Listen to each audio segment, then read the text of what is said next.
Des actes de violence opposant des manifestants pro-palestiniens aux forces de l'ordre ont éclaté dans les grandes villes de France.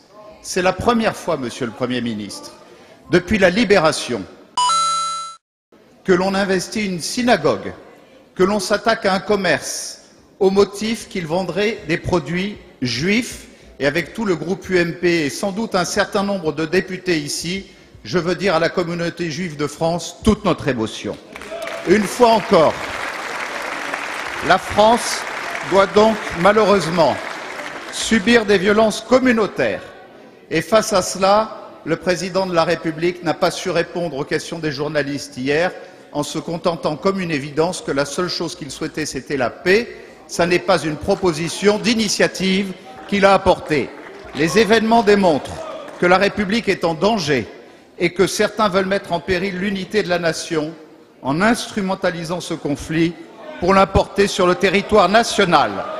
À Nice, le jour de la fête nationale, plusieurs centaines de manifestants se sont rassemblés dans le centre-ville, malgré l'interdiction du préfet, à ma demande, car j'ai dû beaucoup insister après plusieurs jours d'affilée pour qu'enfin il se prononce le jour de la fête nationale.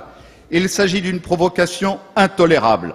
On ne peut pas continuer à accepter l'inacceptable, l'insupportable, l'insoutenable, à essayer de justifier l'injustifiable. Surtout le jour où les Français rendaient hommage aux forces de sécurité de notre pays et à nos soldats engagés partout dans le monde. Vous l'avez rappelé, Monsieur le Président. Monsieur le Premier ministre, saisirez-vous la justice contre ceux qui scandaient « Israël assassin » où nous sommes tous des Mohamed Merah, contrairement à ce qu'a fait le Président de la République hier.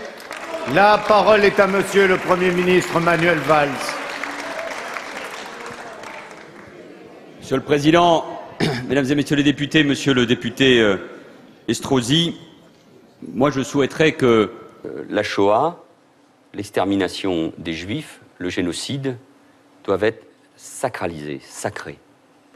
Dans ces moments-là, et face à des débordements tout à fait intolérables, comme ça, on peut écouter la réponse. Face à des débordements intolérables, il y ait, de la part de la représentation nationale et de la part de tous les responsables politiques, comme ça a été souvent le cas, une capacité d'union et de rassemblement. Sur un sujet qui met en cause, et vous n'avez pas tort, ce qu'est la cohésion, le ferment même de la nation, vous trouvez, je le regrette, là aussi, Monsieur Estrosi, le soin, encore, de diviser et de faire porter la responsabilité sur le Président de la République. Est-ce qu'on ne pourrait pas, Monsieur Estrosi, ici même dans cette Assemblée, et sur ces sujets-là, et vous savez que sur ces questions-là, comme tous ici, comme ministre de l'Intérieur, comme parlementaire, mais tout simplement comme responsable politique, je suis intraitable. Est-ce que sur ces sujets, on ne peut pas se retrouver tous, plutôt que de diviser et d'en appeler en permanence à la confrontation politique, alors que la lutte contre le racisme, l'antisémitisme, la division, la lutte contre le communautarisme, Monsieur Estrosi, devrait nous rassembler. Nous serons les alliés indéfectibles d'Israël.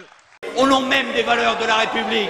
Pourquoi essayer, Monsieur Estrosi, Mesdames et Messieurs de l'opposition, d'essayer de diviser et de casser, alors que, au contraire, le rassemblement, la capacité à trouver les mêmes mots, combattre l'indicible, à nous retrouver autour des mêmes valeurs, c'est la meilleure réponse contre ces débordements, contre ceux qui s'en prennent à des synagogues, contre ceux qui s'en prennent aux Juifs de France. Car s'en prendre aux synagogues et aux Juifs de France, c'est pas s'en prendre à une communauté, c'est s'en prendre à la République, à la France et à nos valeurs.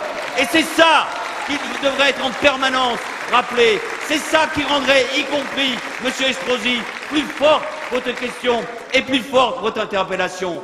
La police française a parfaitement réagi et a empêché précisément les intrusions dans cette synagogue du 4e et du 12e arrondissement. Le ministre de l'Intérieur, Bernard Cazeneuve, a reçu hier les représentants de la communauté juive. Le président de la République a dit encore une fois, et ce que je redis ici devant vous, qu'en France, nous ne pouvons pas admettre un seul instant qu'une nouvelle fois pourquoi on cherche à importer le conflit du Proche-Orient ici en France. Et je veux dire à tous nos compatriotes, et notamment à nos compatriotes de confession juive, qu'ils ont droit évidemment à la sécurité, que nous sommes à leur côté, que nous saisissons la justice et que jamais, plus jamais, nous ne permettrons ces divisions parce que ça n'est pas ça la France. Voilà, Monsieur Estrosi, comment on rassemble un pays, c'est en agissant pour les valeurs de la République. Merci, Monsieur le Premier ministre.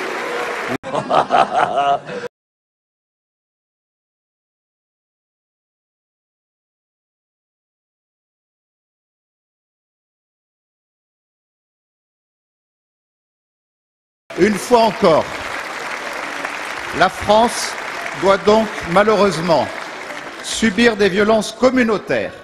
Et face à cela, je veux dire à la communauté juive de France, Israël assassin, des actes de violence opposant des manifestants juifs aux forces de l'ordre ont éclaté dans les grandes villes de France. Monsieur le Premier ministre, saisirez-vous la justice contre ceux qui scandaient